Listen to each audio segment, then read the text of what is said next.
Hello everyone, welcome to my channel, or welcome back to my channel if you've been here before.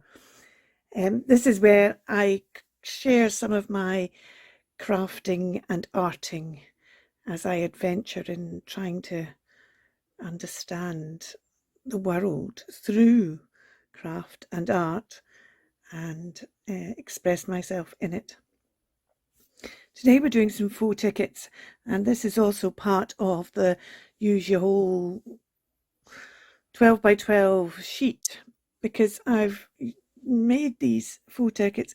I actually had to make them as part of a challenge I'm in, and I thought I'm turning this into a 12 by 12 challenge. And I'll just show you these ones, and then we'll move on to the ones I've yet to make. I've made out of a 12 by 12 sheet. You can get, I've cut two lengths that are 1 inch, two lengths that are 2 inch, and two lengths that are 3 inch. We're going to do the other two and the other one in this video, but these are the ones I've already done. This one has a travel theme for it, and there's also a little dangle. Now you could do a little dangle on each ticket, but I decided that if the person who gets this doesn't want to separate them, they don't really want a dangle on each ticket, and if they do want a dangle on each ticket, it's easy enough for them to then add a dangle on each ticket. This is maybe the most traditional one in the world of junk journaling, as it were, and it's got stamping on the back with different things, and then butterflies with my copper wire for feelers that I like to do.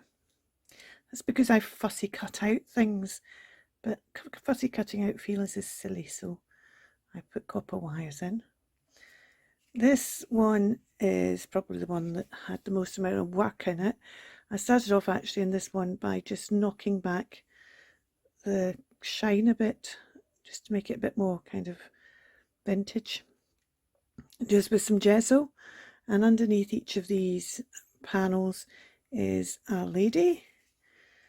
And this one has this wonderful feather hat, so there's a feather behind her.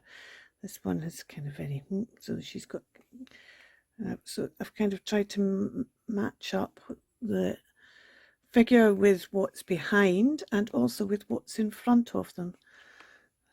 So we have some beadwork and some, it's almost tapestry, I suppose. And this one's got lots of beading and kind of very, because there's beading all over her dress. This one's a very stayed traditional because she's quite kind of forthright.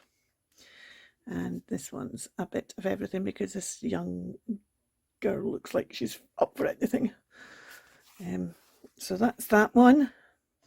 And this one, there's only 3 of these, and you'll see why there's only 3 of these in a wee while. And this one has a book theme. So we've got books that have been embossed, stamped and embossed, and then these are from a bit of material, a fabulous bit of material I have, another bit of material. So these are all the same elements on each one, but arranged differently, just so you can see that using the same things doesn't necessarily, I mean, these are the same things all the way, but these are the same things arranged differently. I mean, there is a bit of different arranging here, but there's different ways of doing these tickets, faux tickets, or different ways of doing anything. So let's clear these ones out the way because we're already at 4 minutes, and let's bring on the ones that we need to get done. So this is the other 1 inch one, and we'll start with this one because this is the one we're starting with. Because it gives you a chance actually.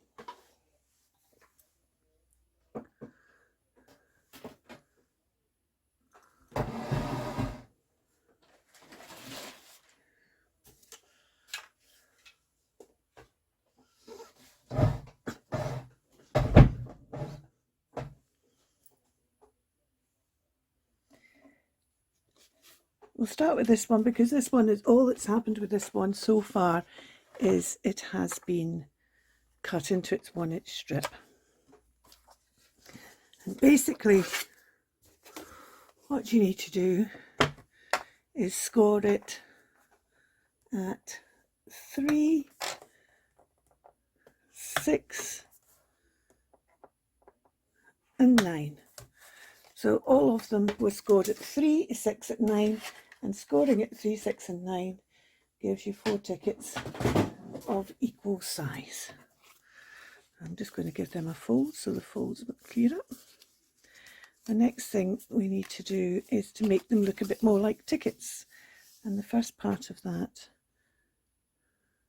involves not having put away the punch.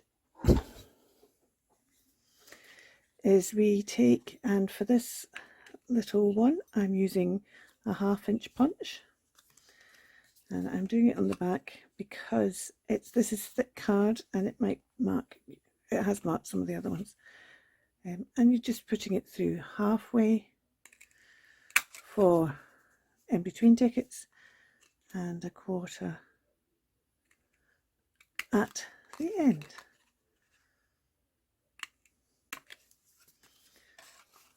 If you don't have a punch, you could, I'll put my hand in front of this so it doesn't fly away and it's easier to collect. If you don't have a punch, you could just cut it out. You could use something to draw around. You don't necessarily need to even do this if you don't want to. This could just be a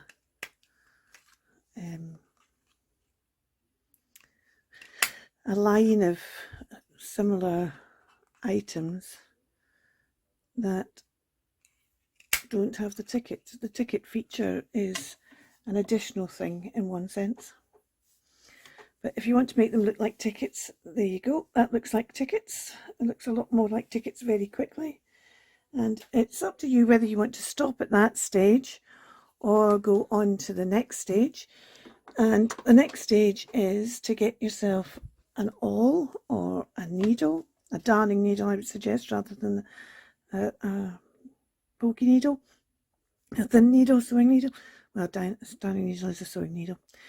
I'm using this awl. I've got several awls. This one comes to a very fine point and is a gradually gets wider. For the big tickets, I pushed the hole all the way through. For the medium-sized tickets, I brought it up to where it starts coming out, and for these little tickets, I just put it through a smaller amount. I did use, to start with, my Japanese hole punch, but it was very difficult to get that in a straight line and also get them spaced out better. So I'll show you what I did. Was I ended up doing it this way. If you lay your bradawl on your ticket, on the line, so there I'm wanting it that far, the next hole that far, you probably can't see that, can you? So if you lay your bradawl, there's that ticket, there's the line going up. So if I lay it, the tip of the point of the awl, how far I want up, and then just tilt my hand, then I have my hole in the right place. So it's just a case of going around, going along. And for these tickets, as I say, it's really a case of the smaller tickets, it's just, you can't punch them in just past that. For the larger tickets, when you want a larger hole, you need to pick it up and give it a, but these ones I find you can actually. Right, what we're going to do with these tickets is I'm just going to put lots of bits of collage fodder along them, and then I'm going to use these cakes as focal images, sitting on these in some way. That was from a stamp I did and then coloured and used for something else. But this one, just to show you the different ways of doing things, I'm actually going to do this way, which you might say doesn't matter much when I'm doing the collaging.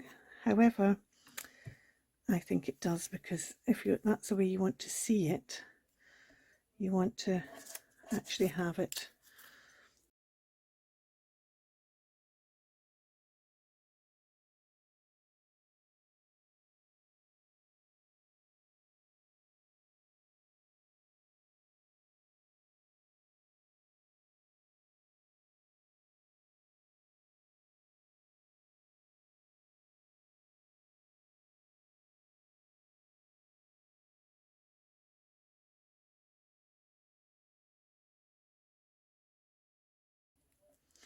okay. I'm going to stick this down now, I think.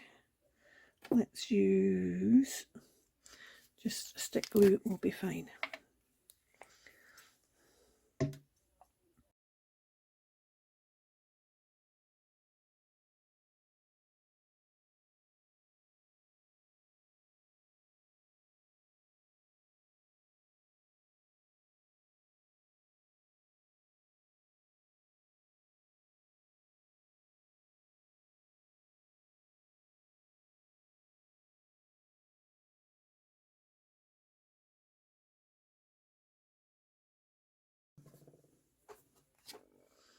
So I've stuck down all these bits. I'm now just going to trim this down. This, as you can see, that's the edge. It's a stamp by a company called Indigo Blue, and I stamped it and coloured each square. It's an A5 stamp, and then I used it for something else. I can't remember what I used it for, but I used it for something else, and I obviously cut it into bits, into squares, and this bit was left over. Oh, I might keep that one. I'm not going to keep that one. I'll keep that one.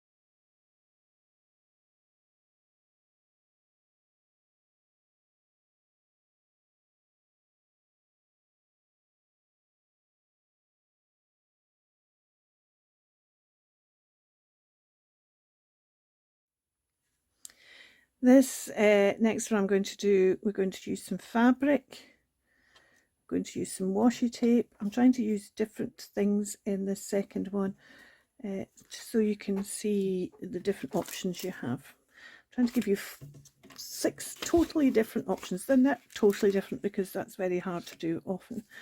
But the big difference with this one, again, I'm going to do this one this way, but I'm not going to use the pattern side, so that gives you another option, that because all the others I've done here are just plain on the back. In fact, this one, because I gessoed it and it got stuck on the table, it's kind of a bit mucky on the back, but because these other ones are plain on the back, I'm giving you another option here that you don't actually need to do that.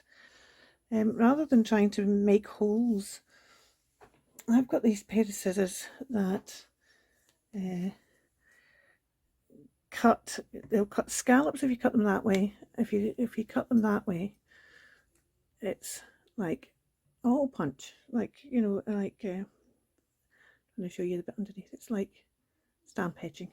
Now obviously if you're right-handed it's very hard, so what you're doing is that way will cut scallops, that way will cut your holes. However, I discovered in doing that on the weest one, so on the 1-inch one, it's a bit big, but that's it was okay in the other two.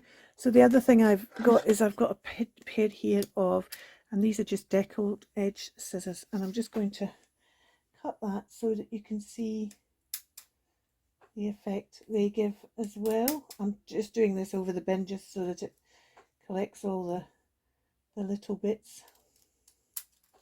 Now, there we go. As you can see, it's not totally like a stamp, but it still gives the impression of a stamp. So I'm quite happy with those deckled edgy ones for the small ones, but I'd use the scallop ones for the 2-inch and 3-inch ones. So what we're going to do here is, I've got some material. We're going to make this one really, really simple. I've got some material that has a bit of paint. This was a project I did a long time ago now. And let's just put one on just alternate sides like that.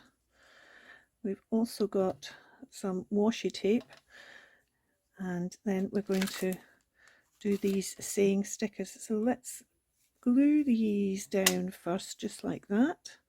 Oh, do I want to?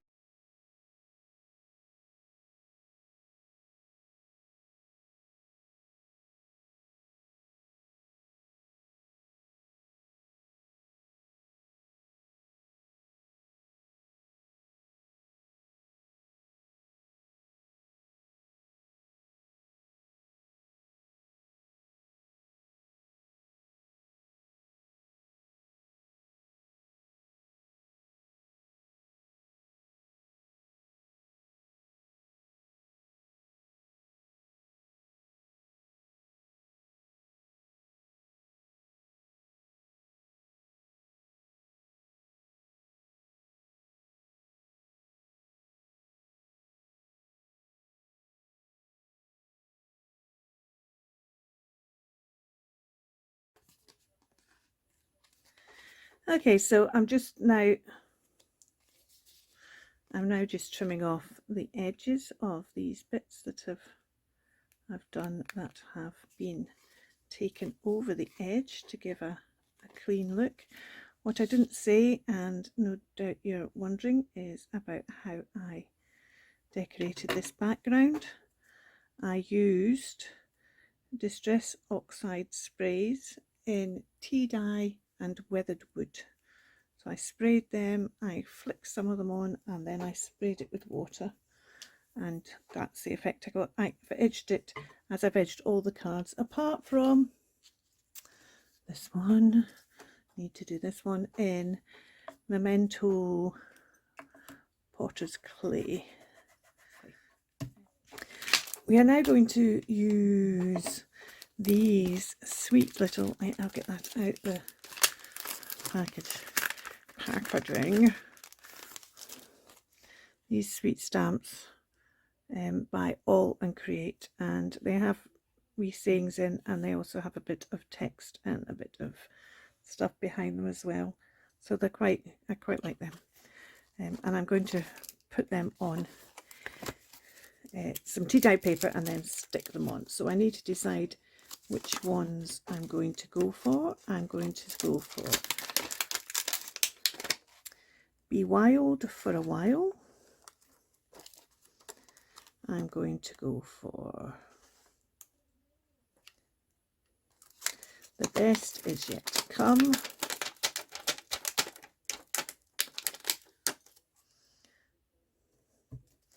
I'm going to go for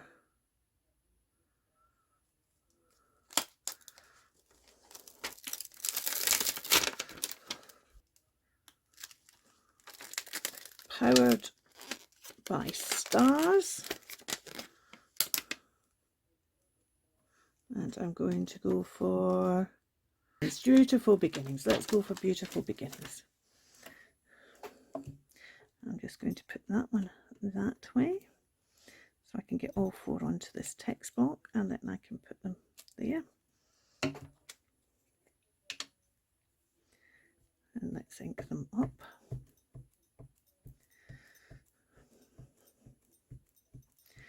And I'm using grape jelly.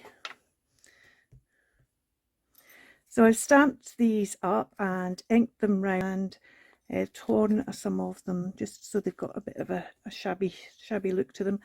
And I've got a bit of sari silk I'm going to put between behind each one of them and then just put them on the cards.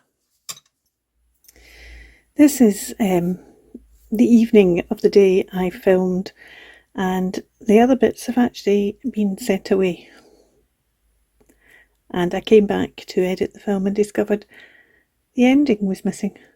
Although I've got a photograph of the completed one that the other side was done, I don't have the finishing of it, and I don't have it now to show you. But I can show you this one finished with the cakes and collage. These two you didn't see me make, but you can have a look at these. This is a kind of very traditional junk journaling one, that one. This one has got a book theme. And I'll now put up a still of the other ones completed. I ended up adding a wee jewel to the one with that I did on the other side because it just needed something just to lift it a little bit. Thank you so much for watching. I'll try and get it right next time. Until then, take care and keep crafting. Bye for now.